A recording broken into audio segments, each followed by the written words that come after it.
नमस्कार. माधव मंथन मध्ये आपलं स्वागत आहे. मी माधव घंगुर्डे. छत्तीसगड राज्यातला सुकमा जिल्हा प्राचीन काळात या सगळ्या भागाला दंडकारण्य म्हणून ओळखलं जायचं. त्यातलाच हा सुकमा जिल्हा छत्तीसगड राज्याचं सगळ्यात दक्षिणेकडचं टोक म्हणजे सुकमा जिल्हा. या सुकमा जिल्ह्याच्या पूर्वेला ओडिसातील मलकनगिरी आहे. दक्षिणेला तेलंगण राज्यातील आलुरी सीताराम राजू जिल्हा आहे. पूर्वेला आंध्र प्रदेश मधला भद्राद्री कोठगुंडम हा जिल्हा आहे. असं तीन बाजूनी अन्य राज्य, छत्तीसगडच्या सगळ्यात दक्षिणेचं टोक असलेला हा सुकमा जिल्हा.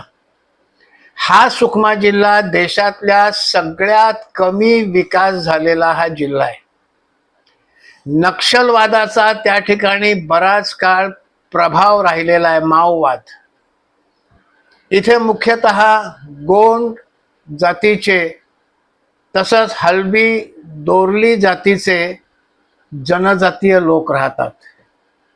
ह्या जिल्ह्याचं वर्गीकरण LWE अफेक्टेड जिल्हा म्हणजे लेफ्ट विंग एक्स्ट्रीमिझम अफेक्टेड जिल्हा आहे.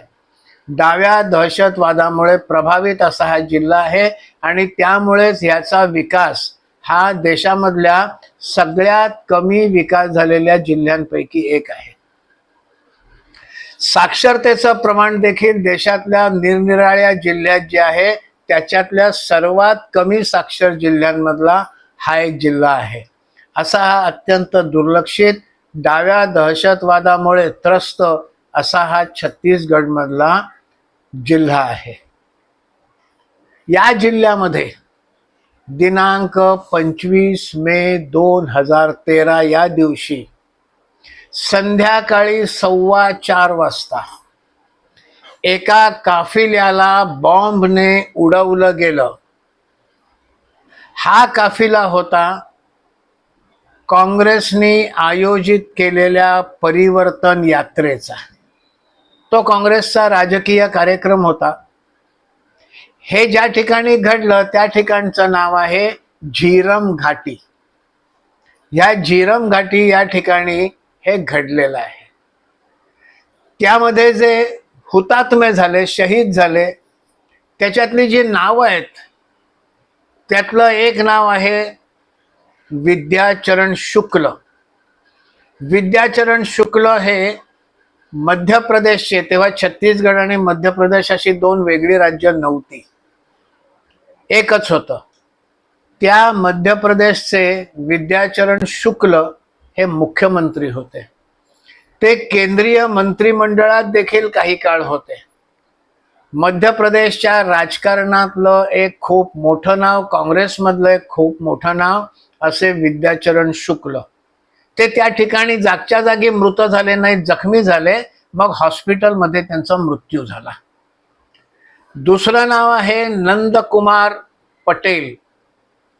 हे नंदकुमार पटेल काँग्रेसचे छत्तीसगड राज्याचे अध्यक्ष होते. त्यांचा मुलगा दिनेश पटेल, त्या व्यतिरिक्त मनोज जोशी, उदय मुदलियार हे माजी आमदार आहेत, अशी ही प्रमुख मंडळी होती. आणि काँग्रेसची आणखीन त्या राज्यातली प्रमुख मंडळी मिळून 23 लोक होते. त्याच्यामध्ये एक महत्वाचं नाव होतं, ते म्हणजे महेंद्र कर्मा. महेंद्र कर्मा यांनी मध्य प्रदेशमध्ये जेव्हा दहशतवादी नक्षलवाद्यांच्या विरोधात सशस्त्र प्रतिकार करण्यासाठी जो दल सुरू केला त्याचं नाव सलवा जुडूम. या सलवा जुडूमचा हा प्रमुख होता.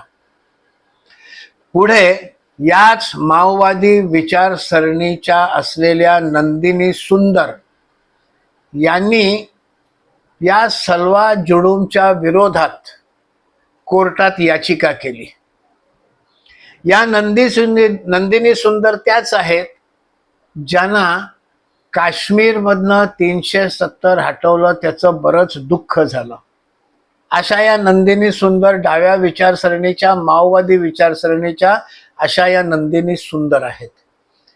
त्यांनी अर्ज केल्यामुळे कोर्टाने सलवा जुडूम बंद करण्याचे आदेश दिले. सलवा जुडूम बंद झालं.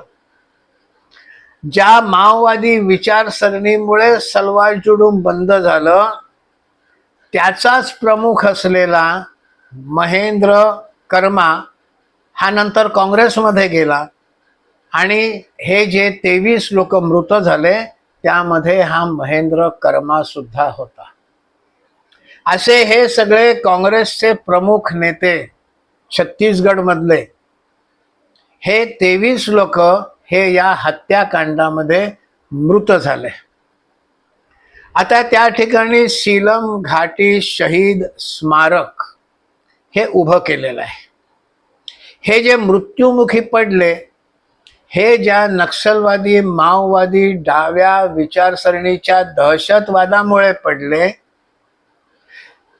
त्याचेच समर्थक, त्याच दहशतवादाचे समर्थक म्हणजेच दिमागी नक्षलवादी. चिदंबरम यांना दिमागी नक्षलवादी असा उल्लेख पंतप्रधानांनी लाल किल्ल्यावर केला. त्याचा राग आला आणि ते म्हणाले आम्ही दिमागी नक्षलवादी आहोत. या नक्षलवादी विचारसरणीमुळेच तुमच्याच पक्षाचे 23 लोक तुमच्याच पक्षाच्या एका कार्यक्रमामध्ये, जागरण यात्रेमध्ये बॉम्बस्फोट झाला आणि ते गेले आणि तरी तुम्ही स्वतःला दिमागी नक्षलवादी म्हणवता. ह्यापेक्षा लज्जास्पद काय आहे? ज्या विचारसरणीमुळे तुमचे लोक मारले गेले ती विचारसरणी तुम्ही आहात. पंतप्रधानांनी जर म्हटलं असेल तर खरं तर तुम्ही पंतप्रधानांचं अभिनंदन करायला पाहिजे होतं, कारण याच विचारसरणीमुळे तुमचे नेते तुमच्या जागरण यात्रेमध्ये झालेल्या बॉम्बस्फोटामध्ये मृत्युमुखी पडले. पण काहीही झालं की मोदींना विरोध करायचा, मोदींचा द्वेष करायचा, हे करता करता या नक्षलवादी, माओवादी, डाव्या दहशतवादात तुम्ही समर्थन देखील करायला पुढे मागे पाहत नाही. अशी ही सगळी चिदंबरम अँड कंपनीची स्थिती आहे.